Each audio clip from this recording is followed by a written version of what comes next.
Bismillahirrahmanirrahim. Alhamdulillahirabbil alamin. Wa bihi nasta'in wa la udwana illa 'alal zalimin.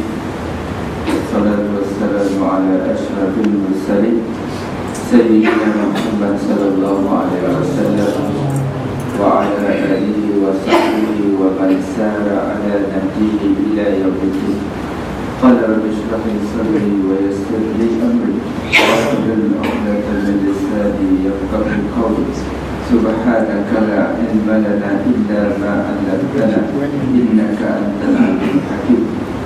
Wa la hawla wa la quwwata illa billahil 'aliyyil 'azim. Allahumma salli. Assalamualaikum warahmatullahi taala wabarakatuh. Alhamdulillah, bersyukur kepada Allah Subhanahu wa taala yang diberikan sehat, diberikan umur dan dapat kita pada malam ini.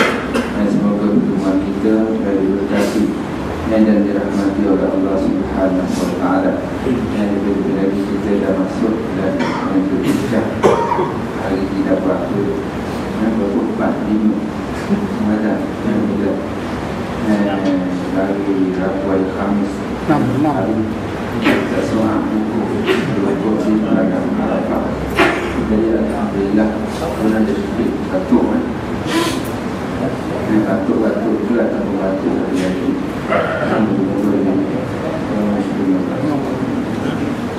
Jadi alhamdulillah bersyukur kepada Allah Subhanahu wa taala. Daripada malam ini kita akan merenung ataupun membicarakan sedikit berkaitan dengan adabul haji, tunai haji. Jadi tunai haji itu bukan berarti orang nak pergi haji ya. Jadi kita tahu di mana nahuddu ila baitul atiq. Kenapa kita menunaikan haji ke Baitillahil Atiq, ke rumah Allah Subhanahu wa ta'ala. Man hajja hadzal bait falam yarfus wa lam yafsuq kharaja min junubihi kayaumin waladatu ummuh. Hadis daripada Abi Hurairah, hadis Nabi sallallahu alaihi wasallam. Dari sebuah hadis Nabi lah, kita ada kira orang lain. Sebab Nabi kita kena jaga Nabi. Kalau disebut Nabi, itu kita punya rujukan, sumber rujukan yang paling jelas sekali Al-Quran dengan hadis Nabi sallallahu alaihi wasallam. Walaupun kadang-kadang bukan secara langsung kitab ni, tapi kitab ni diambil daripada ulama ni. Ulama ni pula disyarah daripada mana? Mesti daripada Quran juga. Quran ditafsirkan ulama ni maksudkan macam ni pula. Ulama ni macam ni. Ulama Syiah, ulama tasawuf, Ahlussunnah wal Jamaah dan macam-macam. Nampak itu maksud begitulah. Saya nak menyatakan hadis Nabi sallallahu alaihi wasallam itu Nabi. An Abi Hurairah radhiyallahu ta'ala anhu, an Nabi sallallahu alaihi wasallam, man hajja hadzal bait.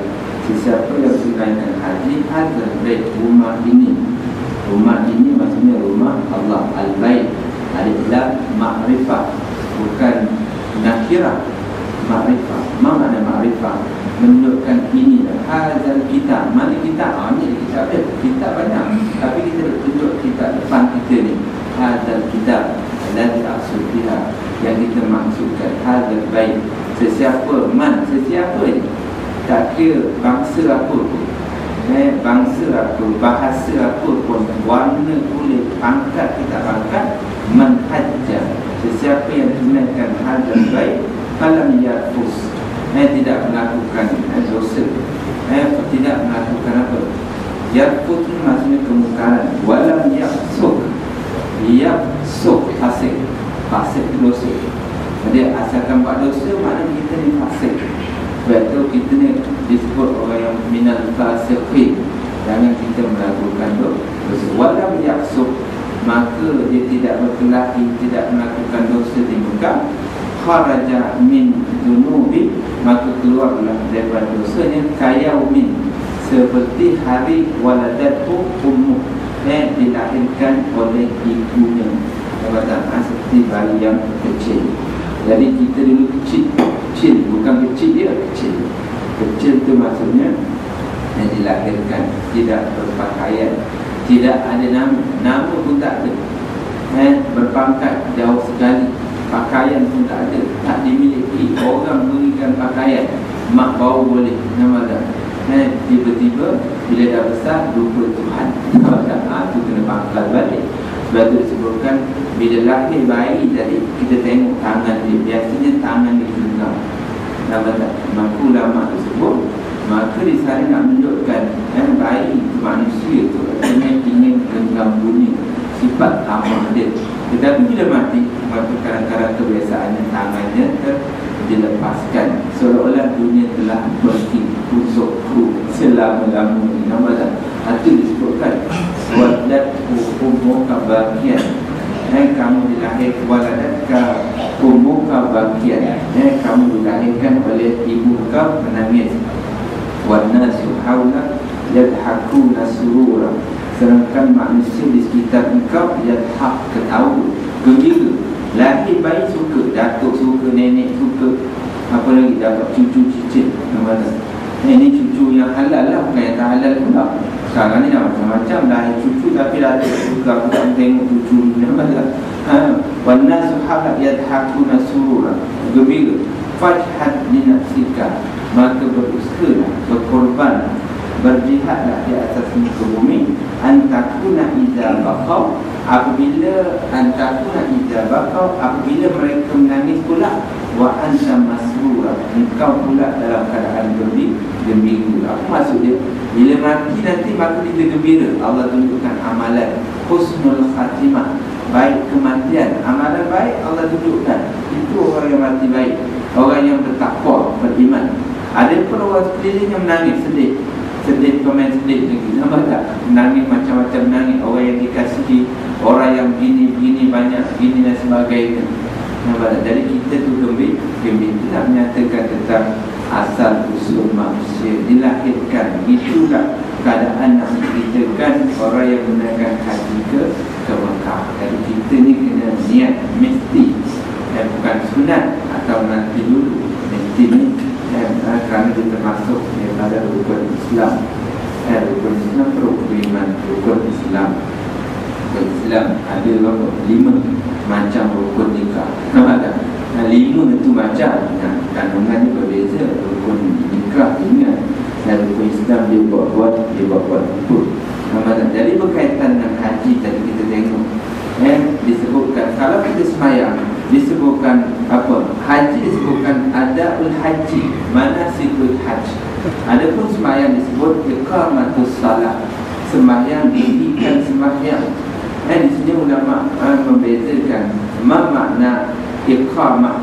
Iqamah artinya mendirikan, melaksanakan sembahyang. Melaksanakan sembahyang lianna yakin bila ada syaki dan fitnah al-mustaqamah. Bila kita sembahyang, dia memerlukan kepada hudur. Hudur tu menghadirkan hamba tadi fi liqa' ma'aulah. Jadi sembahyang tu kita hadir, menunaikan, melaksanakan. Jadi dia bukan setakat sembahyang, dia kena kita hadir, kita roh kita dengan Allah Subhanahu wa ta'ala, dengan rukunnya, dengan segala sunatnya. Adapun haji itu lain, pelaksanaannya berbeza. Dia nak tunjukkan bagaimana roh yang mesti dilakukan ibadah haji, sebagaimana yang telah ditunjukkan oleh malaikat kepada Nabi Ibrahim alaihi salam, bagaimana pelaksanaan ibadah haji. Jadi di sini kita nak nyatakan sedikit sebanyak, dari menunaikan fardu haji tadi Di sana nak menggambarkan tentang wahdah, wahdah, wahdah, wahdah, wahdah, wahdah. Wahdah, wahdah tu unit. Dalam masalah wahdah tu kesatuan, wahdatul ummah, kesatuan umat. Nak menggambarkan kesatuan agama daripada Nabi Ibrahim sampai akhir sekali, sehingga khatamul anbiya wal mursalin, iaitu Nabi Muhammad sallallahu alaihi wasallam. Disebutkan min Adam ila Muhammad sallallahu alaihi wasallam ramzan wa tajzidan, bagi menggambarkan tentang kesatuan agama, ketauhidan kepada Allah Subhanahu wa taala. Sebab itu difirmankan qul sadaqallah, katakanlah telah benarlah Allah. Qul sadaqallah fattabi'u millata Ibrahim hanifan, maka ikutlah kamu agama Ibrahim itu agama yang lurus. Wa ma kana minal musyrikin, maka dia bukan termasuk orang musyrik, orang kafir.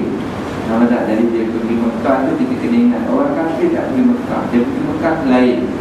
Nama tak, orang Islam. Inna awwala baitin wudi'a lin-nas lallati bi Bakkah mubarakan wa hudan lil alam. Itulah mula-mula baitin wudi'a lin-nas, rumah Allah yang diletakkan fil nasi lallati bi Bakkah mubarakan. Di Bakkah di Mekah, mubarak, berkat, wahudan, dan hidayat kepada semua alam. Jadi kalau kita baca dalam kisah yang lain, kita baca disebutkan tentang bab mumayyizatul Makkah, keistimewaan Mekah, maka disebutkan asal usul dijadikan Kaabah. Kita baca ada 14 sejarah pembinaan Kaabah yang kena baca balik. Nama tak, cuma nak ceritakan pembinaan selepas malaikat. Apabila dijadikan makhluk Adam, makhluk tu semua makhluk. Apa makna makhluk di sini? Artinya dimaksudkan Nabi Adam, manusia. Kita ni manusia. Sebelumnya malaikat, syaitan ada, iblis kat sini. Jadi bila Allah jadikan Adam tadi, mula-mula makhluk Adam tadi, maka apabila berlaku persoalan, limadha, kenapa kau jadikan Adam, sedangkan aku ni nahnu nuqad, apa ayat dia, nahnu nusabbihu wa nuqaddisu lak, qala inni a'lamu ma la ta'lamun. Dan semuanya aku ni mengucap tasbih dan memuliakan engkau. Sedangkan Adam tadi menumpahkan darah. Apa ayatnya?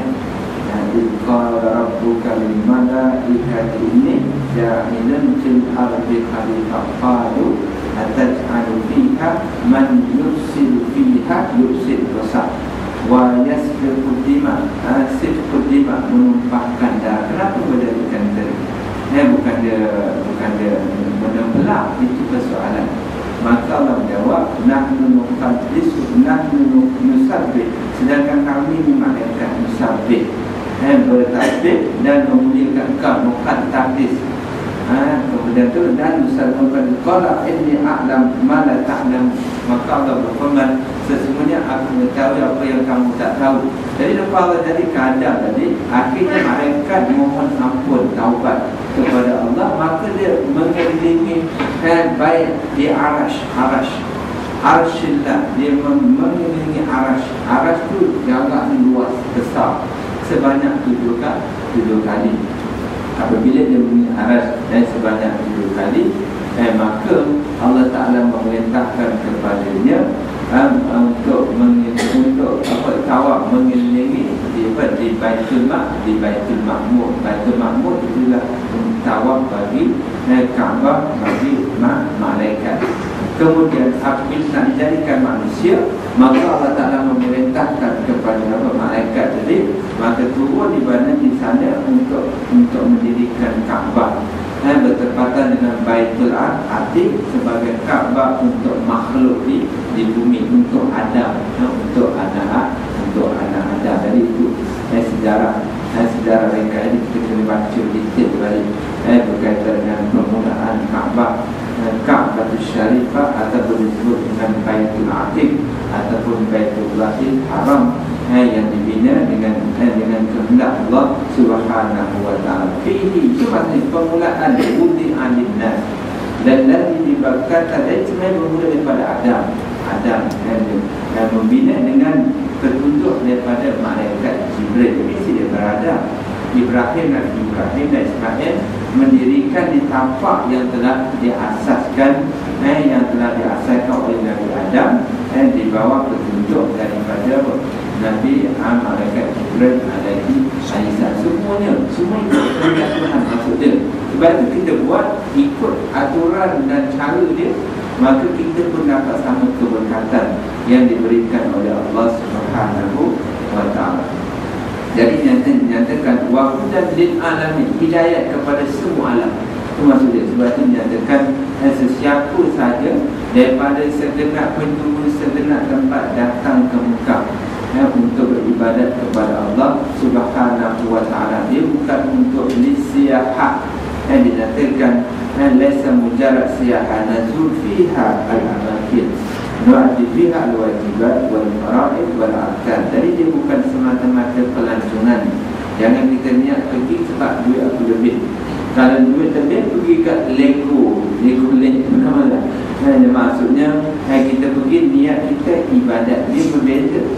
Ataupun niat aku biar aku banyak ni nak pergi niat aku Mekah lah, yang niat macam tu. Jadi kita pergi Mekah ni, kita cari Mekah. Nama tak, kita nak cari keberkatan dia.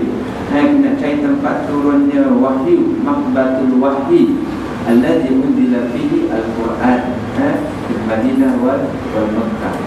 Mekah disama Makkiyah, amal Madinah disama Madaniyah. Jadi turun ayat-ayat di Mekah dinamakan Makkiyah. Ayat-ayat Makkiyah tu di Mekah lah. Qul ya ayyuhal kafirun, ayat pendek-pendek itu biasanya di Mekah kerana membicarakan tentang tauhid. Katakanlah wahai orang kafir, ataupun ayat ya ayyuhan nas, wahai seluruh manusia. Kalau ayat ya ayyuhallazina amanu, wahai orang yang beriman, itu di Madinah. Itu sebagai orang fasih menyatakan al-yawma akmaltu lakum, itu di Madinah. Sempurnanya ayat Al-Quran turunkan. Jadi bila sampai kita niat macam tu lah, tempat turunkan wahyu, tempat diturunkan mukjizat Nabi sallallahu alaihi wasallam, para anbiya, para sahabat, tabi'in, tabi'in selepas-lepasnya, awliya, para wali dan semua sekali datang ke sana kerana untuk beribadat di tempat yang paling dimuliakan oleh Allah Subhanahu wa taala. Itu disebutnya karena hadzal bait awal bait qubidallah fil ardi. Itulah rumah pertama yang manusia menyembah Allah Subhanahu wa taala selepas diciptakan Nabi Adam alaihi salam. Itu maksudnya fihi ayatun, katanya tanda-tanda bayinatun maqam Ibrahim. Maqam Ibrahim wa man dakhalahu kana amina walillahi 'alan nasi hajjul bait man istata'a ilaihi sabila. Bagi siapa yang mampu, walillahi, atas kepada Allah, atas manusia. Jadi manusia itu dia tunai haji. Man istata'a, bagi siapa yang mampu. Mampu pertama duit, mampu kedua artinya sehat, wal afiat, tak ada virus HIV. Sekarang HIV banyak baik. Nampak tak? Bini baik-baik, rupanya daripada tu laki tangkap ikan keluar. Kita baca surat apa? Laki dia cakap bini nak menangkap ikan. Tangkap ikan 3 hari, jauh contohnya, nampak tak, tangkap ikan. Balik memang betul bawa ikan besar. Ikan semua makan. Nampak tak? Lalang nenek, akhirnya suaminya di demam. Cek rupanya ada virus HIV. Maka dia baru mengaku bahawa dia dah melanggan semenjak beberapa tahun, iaitu 50 orang pelacur di Thailand. Jadi hati-hatilah kita lah. Kalau suami yang tangkap ikan tu kena ingat. Rupanya klien buat nama tak, balik sungguh lelaki cerdik, dia tangkap ikan sungguh, bawa pergi makan. Orang perempuan suka dah dapat ikan. Pandai tu lelaki yang tangkap ikan, dapat ikan sungguh. Rupanya ikan pun dapat orang sana pun dia tangkap ikan tu. Tu dia kena. IC bawa HIV. Akhirnya bini-bini pun cari kena. Bini yang beriman, yang bertakwa, anak pun terlibat tak. Sama itu kita baca lah makanan berita-berita berkaitan peningkatan penyakit HIV di negara kita. Makin lama makin bertambah. Dan nak cerita tadi Abdullah nak cerita tadi, berkaitan dengan akhir manasikul haji. Jadi apabila kita menunaikan ibadah berada di padang Arafah, jadi antara perkara-perkara yang wajib yang kita lakukan iaitu berwukuf di padang Arafah. Dan sikit sebanyak nak menceritakan, apabila sebut haji, al-hajju Arafah, haji itu Arafah, sebagaimana disebutkan dalam Sunnah Abi Daud. Jadi di sana jemaah dia mesti berada di padang Arafah. Kalau tidak, maka hajinya tidak sempurna, tidak sah. Yang pertama, kenapa Arafah? Kerana kelebihan hari Arafah, sebagaimana yang telah diriwayatkan banyak hadis Nabi SAW dalam Hajjatul Wida, haji selamat tinggal. Di sana disebutkan dari sebelum hingga sentuh sebanyak ni, apabila yang diturunkan, dibinakan masjid ataupun Baitullah yang pertama tadi, maka malaikat mengarahkan Nabi Ibrahim. Ini selepas Nabi Ibrahim bina tadi, maka Nabi Ibrahim tawaf. Malaikat tawaf sebanyak 3 kali. Nabi Ibrahim pun tawaf. Kemudian dia bertawaf, air sikit nak cerita pergi ke padang Arafah. Apabila kita sampai ke padang Arafah, maka setengah ulama mengatakan, hal arafta, adakah engkau telah mengetahui akan apa-apa yang telah aku ajarkan daripada tawaf, daripada Safa wal Marwah, sa'i dan sebagainya tadi, Safa dan Marwah. Maka semua ni tadi itu merupakan semua pergerakan-pergerakan yang dilakukan oleh Nabi Allah Ismail alaihissalam dan melibatkan Siti Hajar tadi. Jadi setengah ulama mengatakan Arafah artinya tempat pertemuan antara Nabi Adam dan juga Siti Hawa setelah berpisah selama hampir 40 tahun. Mengatakan 40 tahun. Dengan riwayat juga mengatakan kerana hari Arafah, malaikat bertanya kepada Ibrahim, hal arafta, adakah engkau telah mengetahui apa yang telah aku ajarkan tadi? Dan Jibril mengajar tentang manasikul haji kepada Nabi Ibrahim alaihissalam. Dan itu nak tunjukkan kepada kita bagaimana tempat itu dinamakan sebagai padang Arafah. Kemudian di padang Arafah merupakan penghapusan dosa. Sebagaimana Nabi menyatakan, hukum yang kamu lakukan pada yang terjemah. Pada hari Arafah, sesungguhnya Allah Ta'ala turun ke langit dunia. Allah turun itu artinya rahmat, bukan turunnya Allah dengan jasad. Sebagaimana dalam hadis kursi menyatakan, pada waktu malam Allah turun ke bumi bagi mereka yang menaikkan salat pada waktu malam. Sesiapa yang mohon bertaubat, maka aku akan mengampunkan taubatnya bagi orang yang bermohon. Dan itu kelebihan sembahyang malam. Sebab itu sembahyang malam ni payah, susah sembahyang malam ni, dan kita kena latih, susah kena amalkan. Susah tu kerana susah ni sebabkan kita punya diri kita, makanan kita, tingkah laku kita, pulangan kita. Sebab tu orang sembahyang malam biasa ni maka hati dia lembut, dia mudah buat baik, dia tak buat jahat, dia jaga dirinya daripada perkara-perkara yang tak elok, maka Allah pun pelihara dia. Kita ingat Tuhan, maka Allah ingat kita. Allah pelihara kita daripada perkara-perkara yang tak betul. Itu nak tunjukkan. Sini nyatakan Allah Ta'ala turun dan berbangga dengan kamu kepada malaikat dengan firman-Nya, hamba-hamba itu datang dari segenap pelosok dunia yang jauh dalam keadaan tidak terurus dan berdebu tubuh mereka, semata-mata mengharapkan syurga itu. Dan kita datang kepada Arafah itu niatnya satu, dalam keadaan tak terurus, dalam keadaan dan berdebu dan sebagainya, kerana mengharapkan syurga Allah. Jika mereka datang dengan dosa sebanyak bilangan pasir, titisan hujan ataupun buih di lautan, nescaya aku akan menghapuskan dosanya. Allah berfirman, keluarlah kamu daripada Arafah dengan dosa yang telah diampunkan daripada kamu, dan bagi siapa yang kamu meminta ampun untuk mereka. Hadis riwayat Al-Bazzar. Kemudian antara faedah ataupun di padang Arafah, pembebasan daripada api neraka. Itu riwayat daripada Aisyah radhiyallahu ta'ala anha bersabda, tidak ada hari yang Allah bebaskan ramai hamba-Nya daripada api neraka lebih ramai daripada hari Arafah. Allah Ta'ala hampir dengan hamba-hambanya dan berbangga dengan mereka kepada malaikat dengan firman-Nya, apa yang mereka mahu maka mereka mahu. Jadi maksud begitulah. Bila ditanya apakah yang mereka mahu, maka malaikat menjawab, mereka itu inginkan kepada syurga, inginkan kepada Allah Subhanahu wa ta'ala. Itu banyak, sebenarnya banyak.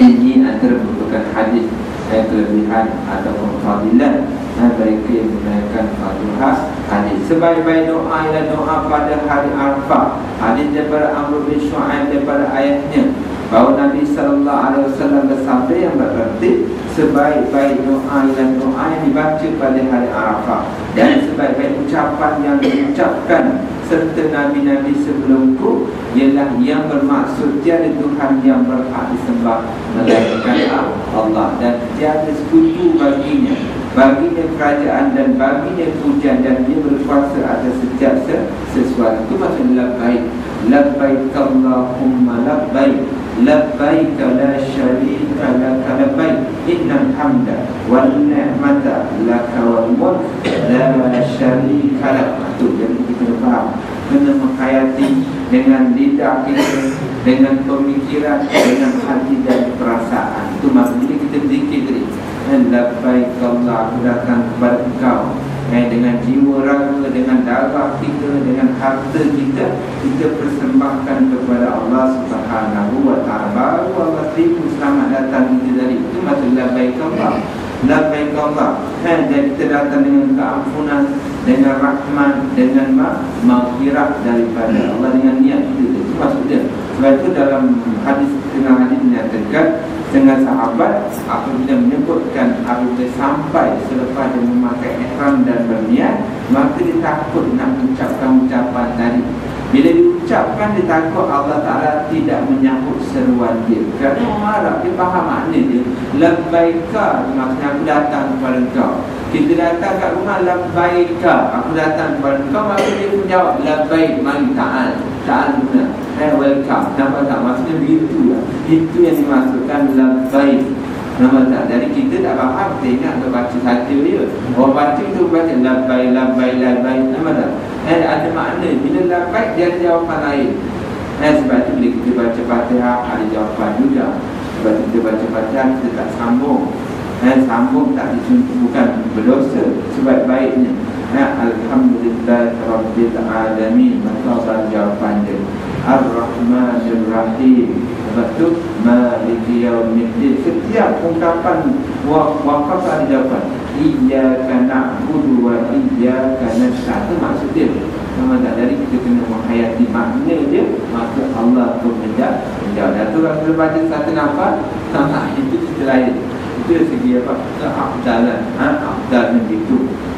Tapi tidak membatalkan sebab jadi korban kita faham.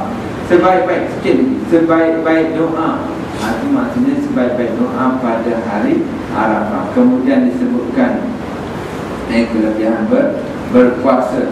Disebutkan wahai Rasulullah, beritahulah kepada kami kelebihan berpuasa pada hari Arafah. Maka Nabi maksud berharap agar Allah Ta'ala akan menghapuskan dosa pada tahun sebelum dan selepasnya. Ini berpuasa ni ulama mengatakan bagi mereka yang tidak menaikkan ibadat haji. Memang tak jadi kita ni dosa pada tahun sebelum dan selepasnya. Bayangkan kalau kita dapat bonus misalnya sebelum dan selepasnya 2 tahun, rebut kita. Memang tak? Ataupun hutang-hutang dibereskan. Pada misalnya macam itu juga. Allah Ta'ala kata dosa. Jadi kita tak nampak benda. Bila tak nampak, maka kita tak bergebut-gebut nak berpuasa pada hari Arafah. Jadi mereka tunaikan haji, kita kan tunaikan haji juga. Dalam arti kata kita mengagungkan pada bulan Zulhijjah. Jangan kita fikir bulan haji ni biasa dia cuti pun tak ada. Kenapa tak? Kita fikir cuti rehat macam tu je, jangan. Orang Islam ni perayaannya 2. Yang pertama puasa, Eid itu lain. Eid al-Fitri, Fitri maksudnya hari berbuka maksudnya, kerana kita berpuasa buka sebulan maksudnya.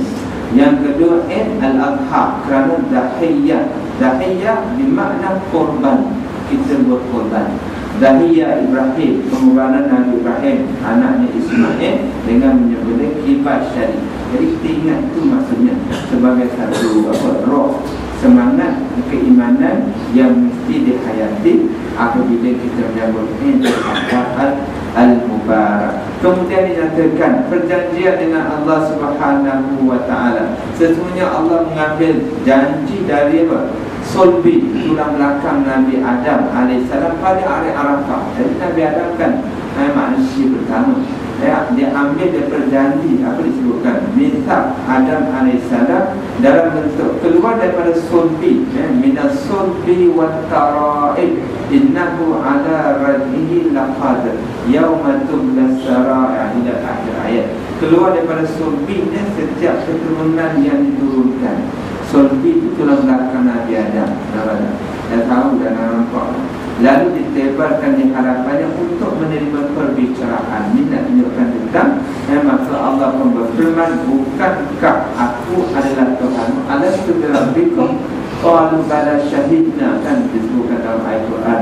Jadi adakah aku ni Tuhan kamu?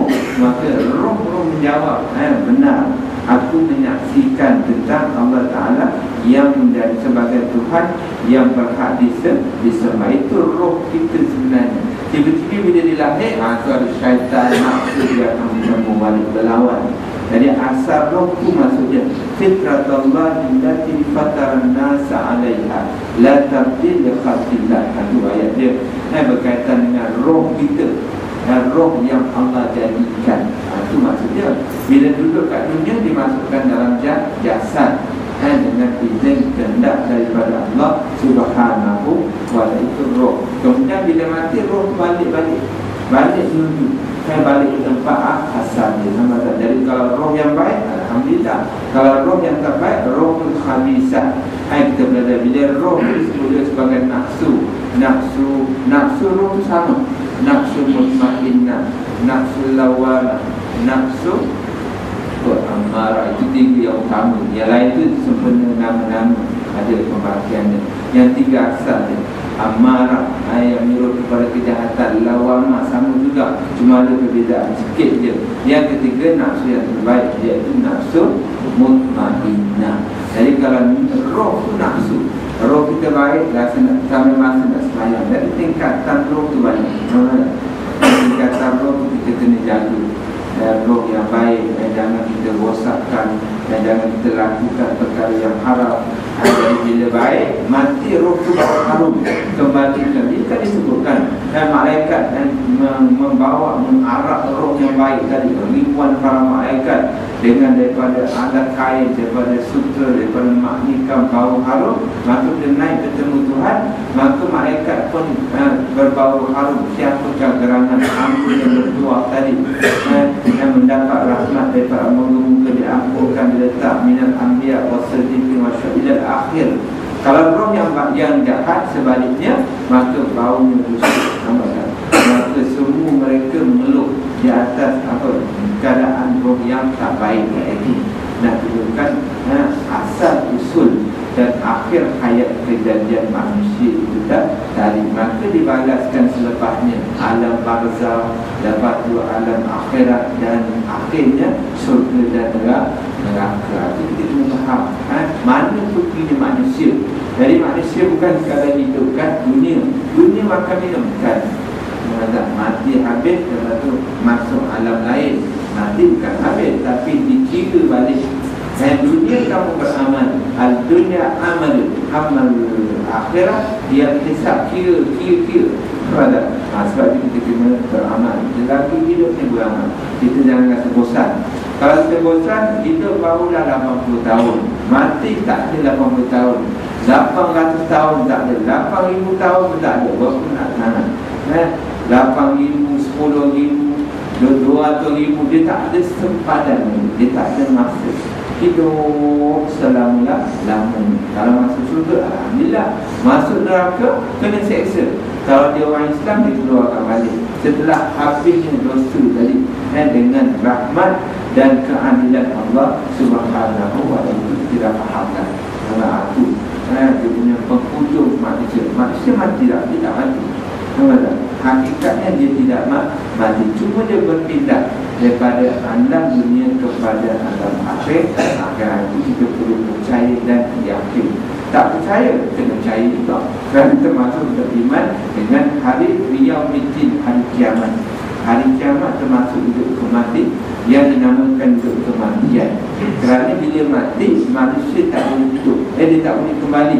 Dia akan terus menuju ke alam yang kekal dan abadi. Begitu juga yang akhir, dinyatakan para Arafah juga, dan disignifikankan sebagai padang mahsyar, disebutkan sebagai padang mahsyar kerana manusia akan mendengar khutbah, meneruskan talbiyah dan memohon keampunan. Dia tak ada tujuan lain lah, niaga tak ada, niat nak beli tanah kat Mekah tak ada, ataupun nak beli kapit ke, ataupun nak balik dia pun besar, nak bisnes yang baru RM2 Mekah ni, ataupun itu nanti dulu nak dengar khutbah. Lepas tu talbiyah tu labbaik lah, talbiyah labbaik Allah, mohon keampunan, maghfirah dan daripada Allah Ta'ala dengan memakai pakaian yang seragam.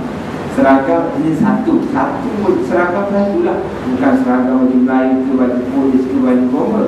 Seragam tu baju putih yang tidak berjahit, yang